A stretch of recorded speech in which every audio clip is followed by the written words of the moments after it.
Good morning.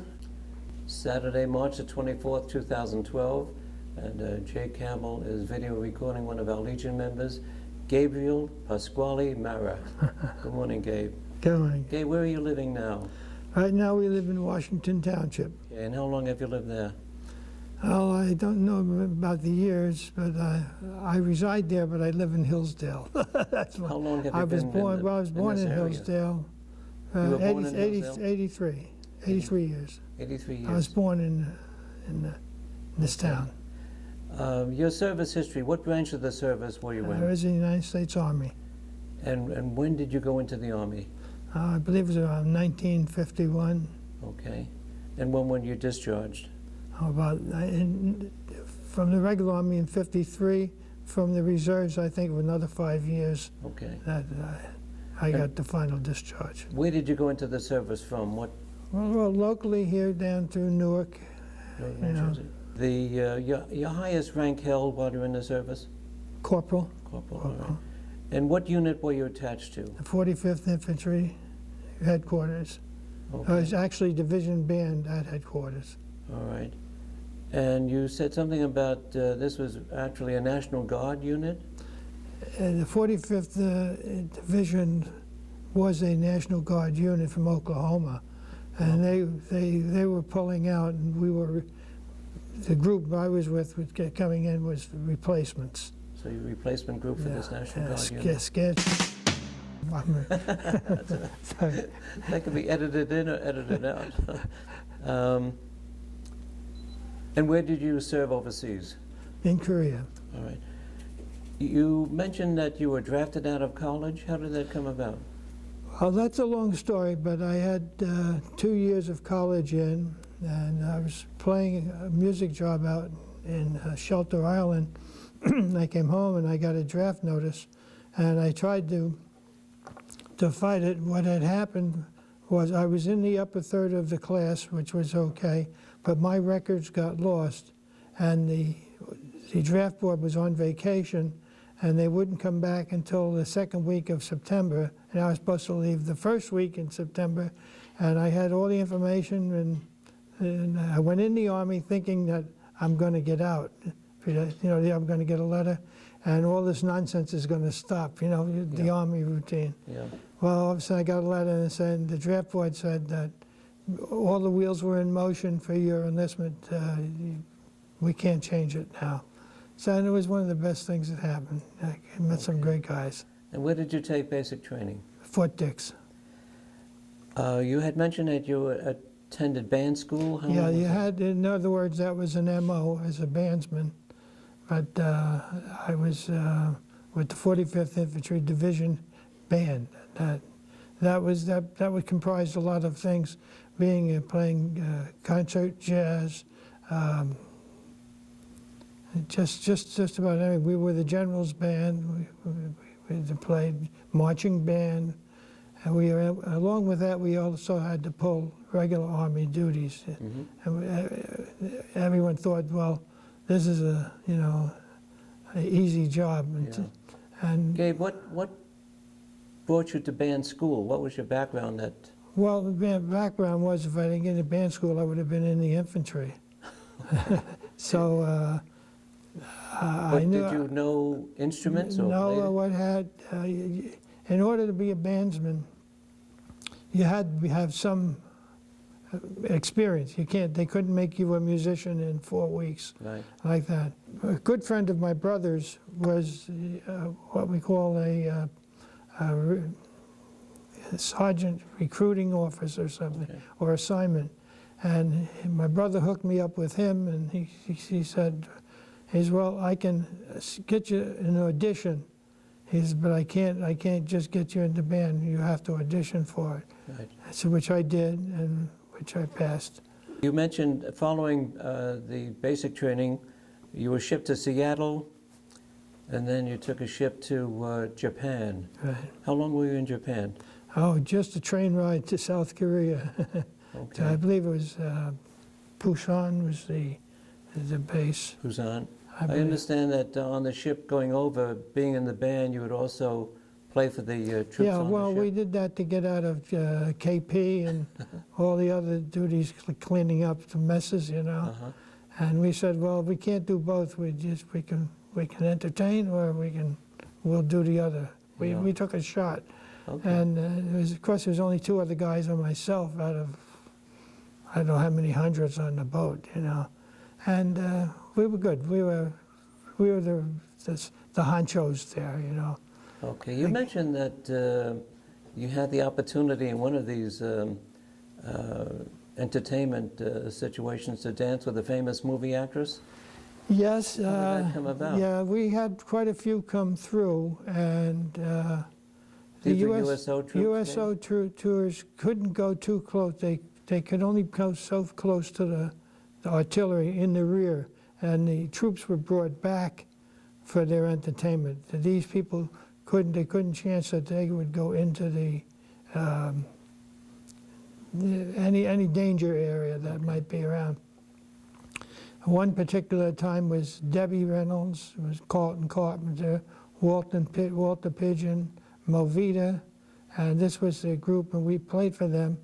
And while we were playing Lindy Hop, Debbie looked at me, I looked at her, I raised my, can I cut in? And she said, come on, you know, come in.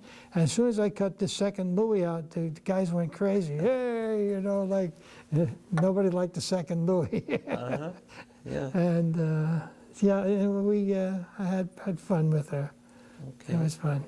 And then you were ferried from Japan to South Korea to Busan? This was after. We were ferried prior to that. Okay. We went straight from Japan into South Korea, where I met my cousins. They have that. And then we were taken by truck up to the camp. I can't remember whether it was Yeongdeungpo or Tagwani.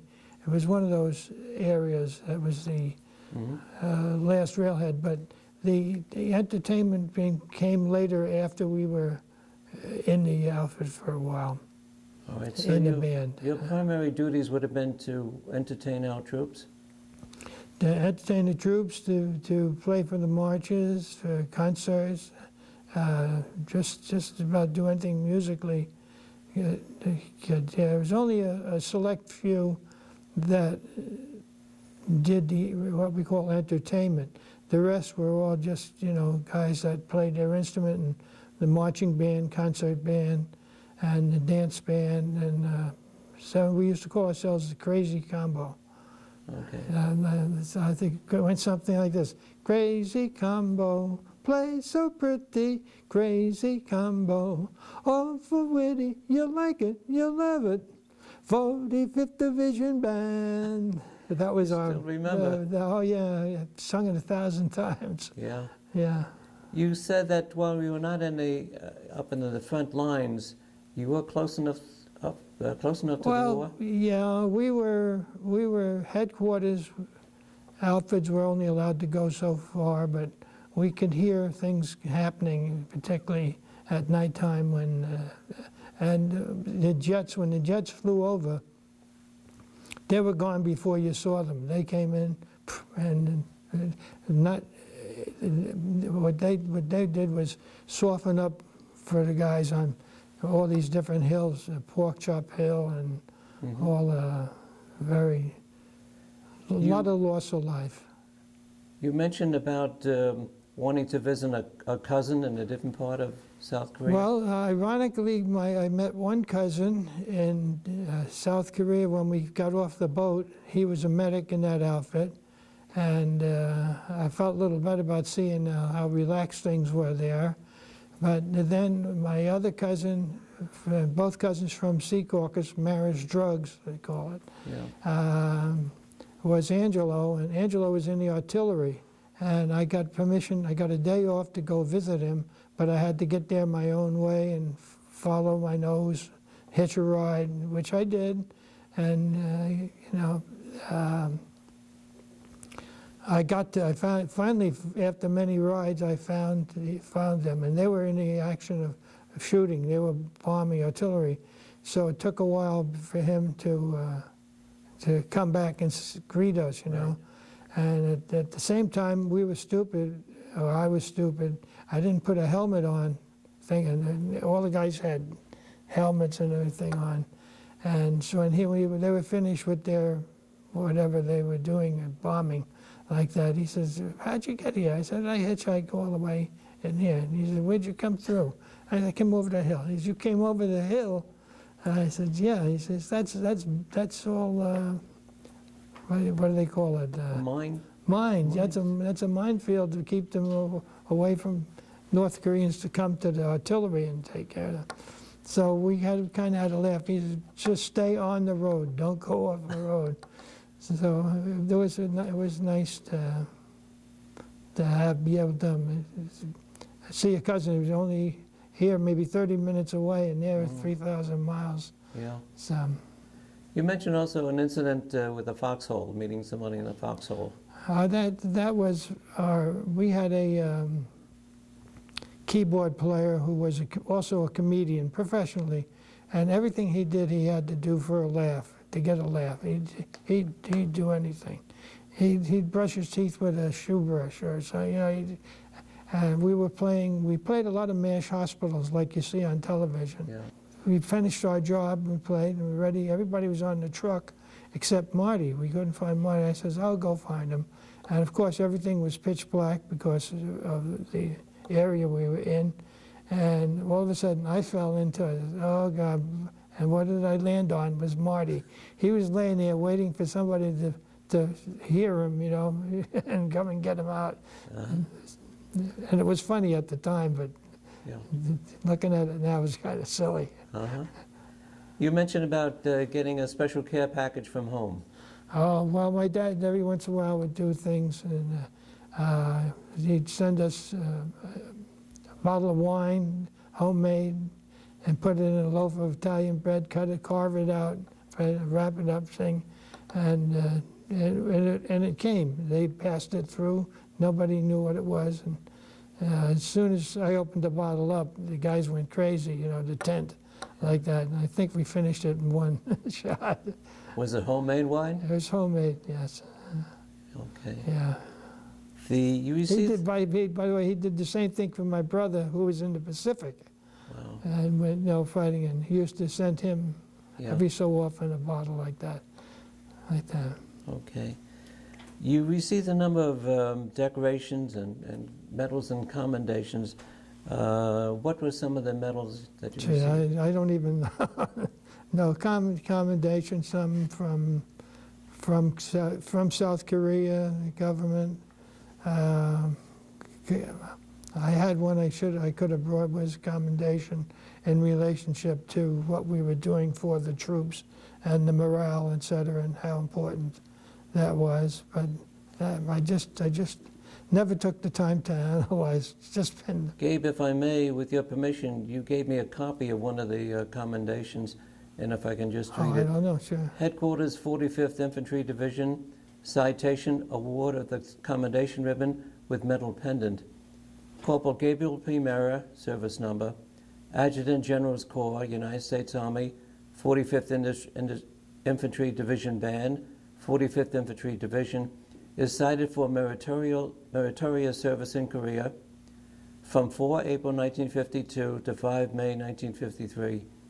While serving as a bandsman, Corporal Marra played the trumpet with the division's concert, marching, and dance bands. Possessing a vast knowledge of music, Corporal Marra proved an outstanding asset to the band and an inspiration to the men who worked with him. His superior efforts reflect great credit upon himself and the military service. And this came from the headquarters, 45th Infantry Division. Yeah, quite a guy. You know, that's all you.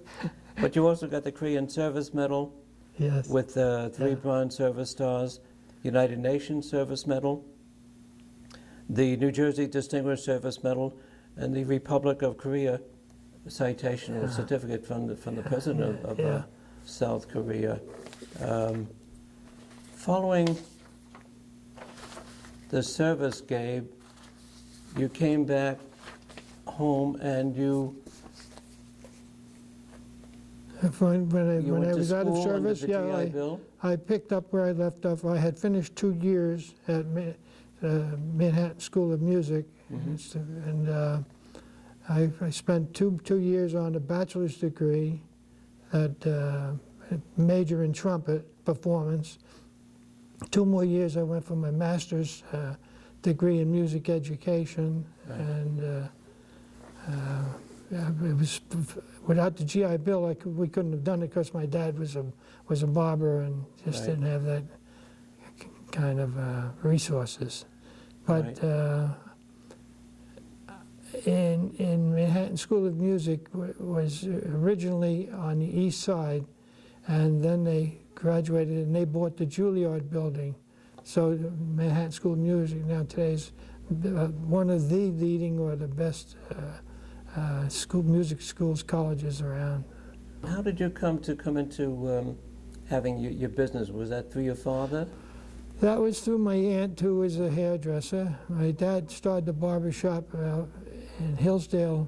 He had, he came from Jersey City, Union City, West New York, worked his way up to Emerson, became a barber in Emerson. We raised photo printers in those stores there.